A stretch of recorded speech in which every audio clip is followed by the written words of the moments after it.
Disneyland, you know it, some love it, everyone thinks it's too damn expensive. I first went to Disneyland in 1997. I had a blast, and I have many fond memories. I've even kept the brochure and the original ticket from that trip. Look at that 5-day price. Crazy. What a deal. Keep watching to see what this trip cost me. Now, I was interested to see what's changed at Disneyland, what hasn't, and how it holds up. We stayed at the Homewood Suites, which is just 2 miles from the Disneyland entrance. The Toy Story shuttle bus line is right beside the hotel, and overall I found the bus service very well organized and efficient. I especially liked how they did security before boarding the bus during peak hours instead of at the park entrance, very smart. Getting in the park was simple. The ticket is on your app and you're in. Overall I found the Disneyland app to be quite straightforward and very useful. You can do everything from seeing ride queues, ordering food or merchandise, or downloading complimentary ride photos. A daily tip board which recommends things to you. See here, the app is recommending I buy Genie Plus for $30. It can probably do a lot more cool things, but this is it as far as my technical knowledge. And here we are. The iconic Mickey logo is the first thing you see. Get in line to get the pic. We got a glimpse of the Disney Railway too. I like these vintage ride posters as you walk towards Main Street, and right off the hop, we saw a few dancing characters. There's Mickey, Goofy, Daisy, and a rodent of some kind. I found out later, it's either Chip or Dale. Now the Disney Railway goes in a complete outer perimeter circle of the park, with stops in New Orleans Square, Toontown, and Tomorrowland. It's not only a way to get around the park, it gives your feet a rest, and we actually were so comfortable we went around twice.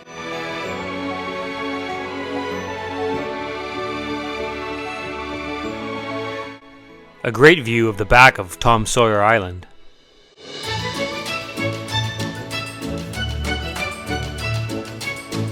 The Tomorrowland section is quite cool. Dinosaurs eventually show up, and I don't know about you, but anytime dinosaurs show up is good in my books. So here's Disneyland. We already saw the entrance. Then there's Main Street, USA, and the iconic Disney Castle. I think we'll go through this land by land. There's Tomorrowland, Toontown, Fantasyland, Star Wars Galaxy's Edge, or just Star Wars Land, Frontierland, and finally Adventureland. Main Street is pretty much unchanged from what I remember. There are many interesting and charming ways to get around, like this old-timey double-decker and a horse-drawn carriage.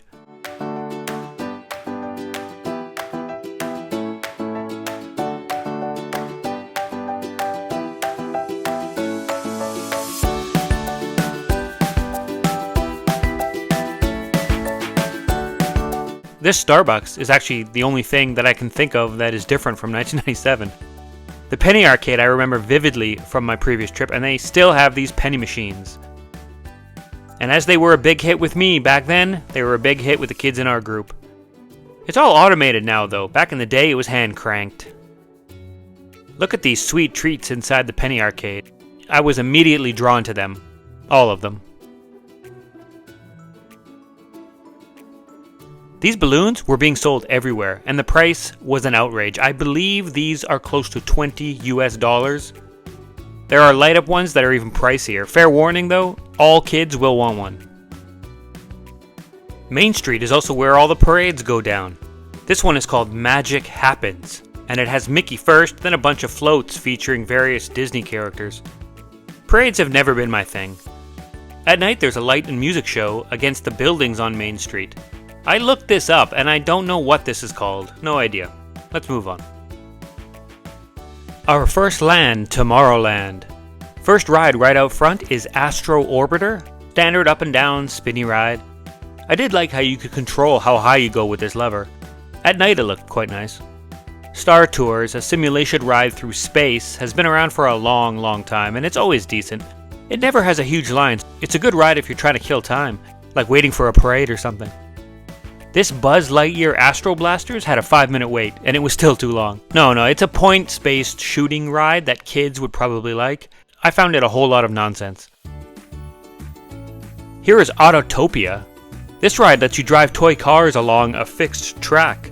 Again, kids may like this as they may feel like they're driving, and that may be the reason it's still around. I dislike this ride immensely. They should introduce passing in this ride somehow.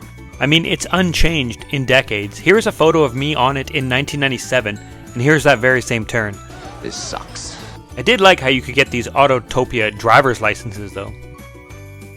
Space Mountain is probably the crown jewel of Tomorrowland. This fast-paced dark coaster usually has a big line, and we found the times varied widely. Like the app said 40 minutes, the time at the ride entrance said 20, but we ended up waiting almost an hour. We waited so long at one point, we missed the fireworks outside except for this little bit. We went on it 3 times overall, and every time it had a queue of 40 to 60 minutes. If the app ever says 20 minutes, for the love of God, run. Overall, it's a thrilling ride and one of my park favorites. I got no footage of the ride itself. I mean, it's a dark ride. Space Mountain is one of the rides with complimentary ride photos. You find your photo on the screen, put in the code that is displayed in the app, and you'll be able to download it. There are 3 other rides with this feature. This is the Finding Nemo submarine adventure, which I was game to try, but no one fancied really going underwater. Oh well. Tomorrowland is also where the Disneyland monorail boards. It takes you outside the park to downtown Disney, which is just a strip mall basically. Overall, Tomorrowland is looking a bit dated, which I find kind of hilariously ironic. But it's still got some great rides. Space Mountain and Star Tours specifically. Toontown, the land made for kids in the park made for kids. There will be a lot of kids here is what I'm saying. I mean, look at this stroller lineup. It's a land full of color, just like your kids' favorite cartoons. You'll get a lot of your characters running around in this land. Like here's Goofy asking my niece to go for a walk. And both Mickey and Minnie's houses are here, and you can do a meet and greet. We didn't spend a ton of time here, to be honest. It's way in the back of the park and can be easily overlooked. We went on one ride called Chip 'n Dale's Gadget Coaster, which had a line of 30 minutes for a ride that took 30 seconds. I recommend this ride for kids who have never been on a coaster before, just dipping their toes in. Fantasyland is made up to look like a medieval village and contains the famous Disney castle. I was shocked at how small this castle looked. I guess it's because I was so much smaller, but as a kid I thought it was huge. The rides here are simple, absolutely nothing flashy but charming. We didn't even go on the Peter Pan ride, which I know is sacrilege to some, but the line never dropped below 30 minutes. Mr. Toad's Wild Ride, who knows what this ride is about? I like the idea of people in the 50s being blown away by some of this stuff. Now I didn't know this, but apparently Matterhorn bobsleds is also part of Fantasyland. This ride was closed the entire week I was here in 1997, so this will be the first time I've ever been on it. Let me just enjoy this. Matterhorn, waited 27 years, here I am. Thank you. Front row. Para su seguridad.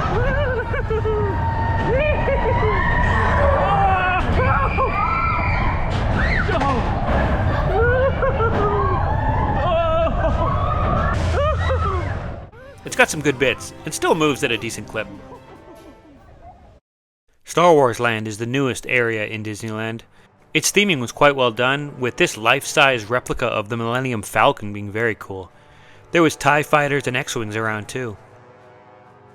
Now we had heard Rise of the Resistance was the best ride in the park now. After having the ride break down twice on us previously, our third attempt, we finally got to experience it. I don't really like the newer Star Wars stuff, so all the storyline parts of this ride I didn't care for. I just kept thinking, get to the ride bit. Although this area with all these stormtroopers was quite cool. The ride bit didn't disappoint, and I thought it was great. Lots of really innovative tricks and a bit of everything for everyone.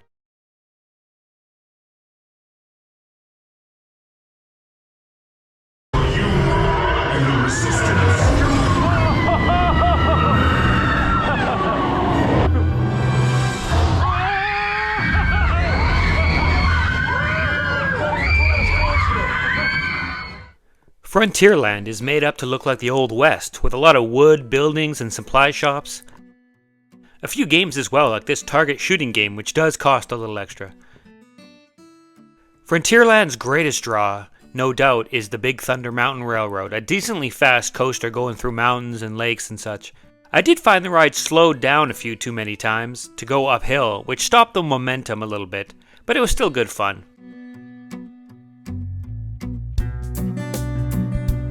There was also the River of America with the Mark Twain riverboat you can get on, and the Columbia Rediviva? Hope I'm saying that right, which is a replica of the first American ship to circumnavigate the world. You can get on both of these ships. We didn't do either. Adventureland has many memorable rides, including the Pirates of the Caribbean. This ride never has a big line and is pretty relaxing, so again, a good one to pass the time on. They even have included Jack Sparrow. Jungle Cruise is great with a nice set, good animatronics, and a cruise guide with some great jokes. Now we are entering the secret bathing pool of the Indian elephant. It's okay to take pictures, folks. They all have their trunks on. The Indiana Jones ride was new back in 1997, and I remember the line being very interesting, and it still is. Lots of snake statues and such. Why did it have to be snakes? The ride itself still holds up. It reminds me of the Revenge of the Mummy ride at Universal.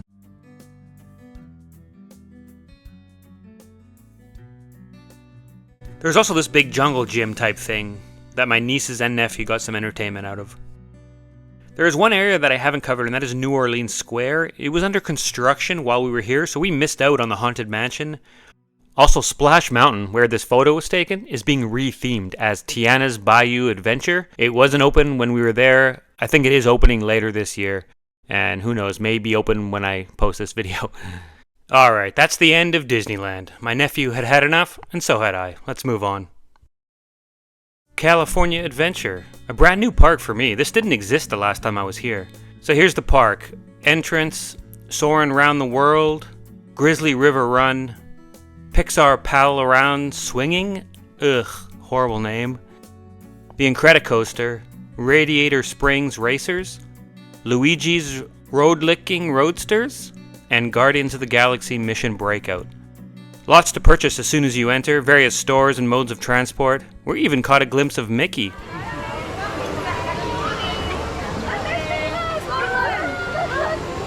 Mickey!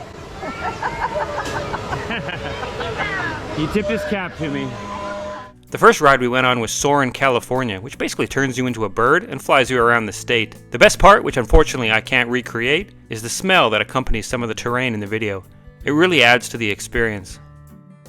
I just wish all the locations were accompanied by a smell. Overall, a very good ride. Grizzly River Run, now that Splash Mountain is closed, is the only water ride at Disneyland Resort. It was much needed on this day as it was very hot. You didn't get soaked like you do on similar rides, but just enough to cool you off. I also liked how my entire group was able to go on one ride vehicle, which was a rarity.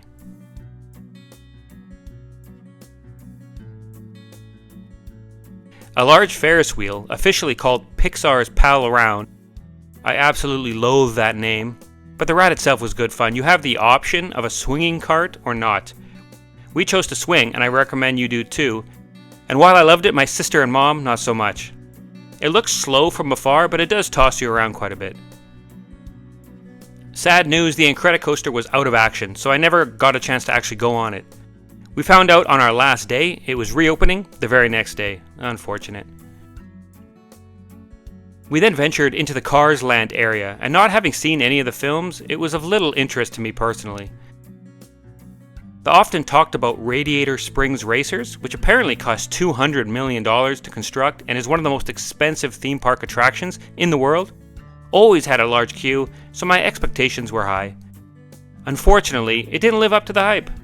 I found most of it was a slow ride through a shop or a museum with animatronic cars talking. Maybe you had to see the film for this to be enjoyable, or be a small child. But I just wanted them to get to the racing bit. It was good and fast when the time came, but it was far too short. Lessen the amount of time for story and increase the time for thrill. My recommendation, please.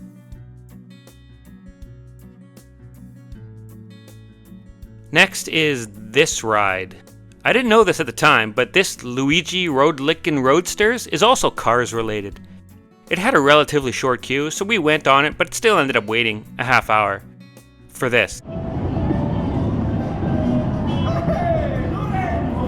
Lorenzo! I hope it was worth on the way.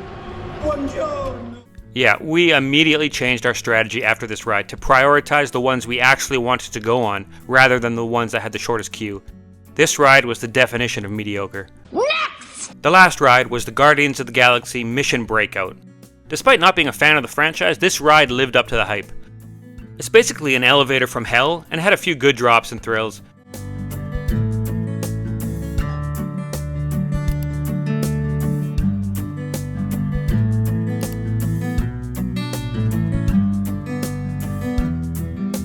Honestly, it's a toss-up between this and the damn Ferris wheel, as far as the biggest thrills at California Adventure on this trip. I don't know if that's a good thing or a bad thing. A few rides that are quick and harmless that we did go on was this 3D Spider-Man ride where you shoot web out of your wrists and earn points. It wasn't too bad, not as good as the Spider-Man ride at Universal, but decent. This upside-down based ride is only good for small children. And the Little Mermaid ride basically just takes you through the story of the film. This is a slow, low-queue, time-filler ride as you wait for the shows in the harbor. The AC'd interior of this ride is a big reason I'm saying it's worth it. Our final night had us waiting for this light and water show that showed various Disney properties with images displayed on a water screen along with music, lights, and even fire at a few points. It was a little overlong, but the Star Wars part, the Lion King part, they were great.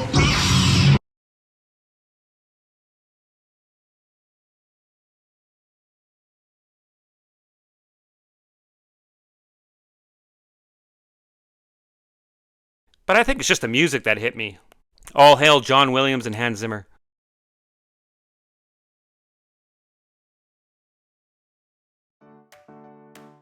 Okay, so the one thing I won't really be talking about in this review is the food. Besides snacks and sweet treats, we never had one full meal at Disneyland itself. There are many options to choose from for food in the parks. The menu's all listed on the app, and unfortunately, so is the price. I mean, $10 US for a slice of Hawaiian pizza? I did order a few things on the app just to see how it is, and I found it saved a ton of time. There's some Dole Whip, which was very refreshing. And look at this line for the Star Wars milk. Nope, less than 5 minutes later, I'm in the California sun with a delicious glass of blue milk for over $12 damn. But hey, I got to keep the cup.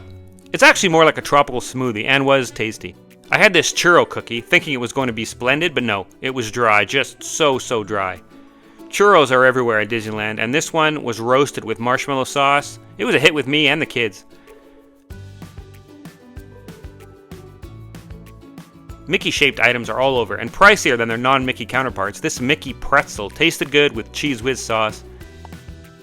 The cheapest thing on the streets was this bag of popcorn, which was cheaper than at our local cinema. A few other small things. This pistachio cheesecake hit the spot. A Mickey ice cream bar is sold in many kiosks around both parks. After waiting for it to melt a bit, it was sweet and the chocolate not bitter at all. Very good. As for booze, California Adventure is your only option. I don't think there's a single alcoholic beverage sold at Disneyland.